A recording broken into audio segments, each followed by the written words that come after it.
it's interesting to think about what the future might look like in terms of where the idea of fairness in tax might go, and I think this is some of the discussions we had were helpful in that respect. Basically, the discussion was based around a paper that ActionAid and ChristianAid have been doing called Responsible Tax Practice Mapping Responsible Company. Anyway, it's a stunningly dull title for an NGO paper. I'm sorry, there's no puns and no song titles. It's just not acceptable, but it's a really good paper. And what it did was to actually sit back and look at around 45 different pieces of work that have been done in lots of different formats, attempting to kind of understand what good tax practice might actually looks like, what tax principles might be, what good tax behaviour. The idea of responsibility beyond compliance, what does that look like? If the law is not enough, and I think there's a general sense it isn't, then what does compliance beyond the law really look like? So, read the paper. That's probably going to give you a lot more than I can in the next minute or two.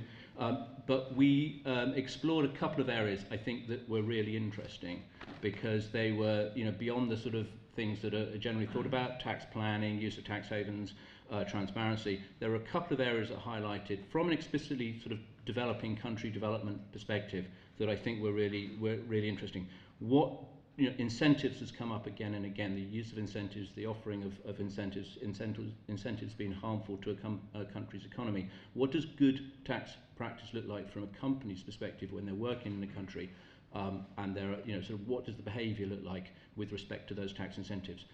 Using power to get incentives that perhaps aren't meant for them. There was a discussion around kind of what that practice would look like, and I think one of the things that was clarified was this paper is not attempting to actually pin down the specific behaviours. That is coming. There will be some sort of paper coming on what good actual behaviour looks like, but it was looking more at the issues that need to be responded to. So around incentives would be really important. The other one that I think is really interesting was kind of translating global policy sort of behaviour to a local context. So it's one thing to go, this is what the global kind of good practice looks like on tax, but does that actually, in a country where the tax revenue authority might be substantially weaker, where there might be some specific situations in terms of the economy, should you be behaving differently in those countries, and if so, how? And what would good responsible practice look like in that respect?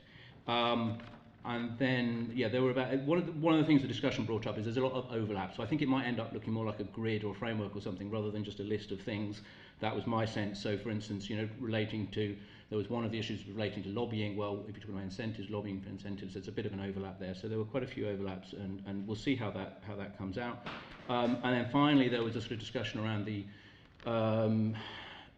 looking at supply chains and how much responsibility you take for transparency and tax behaviour in supply chains, and can will fair tax market at some point be able to be used in that way? Not at the moment, but potentially, I think.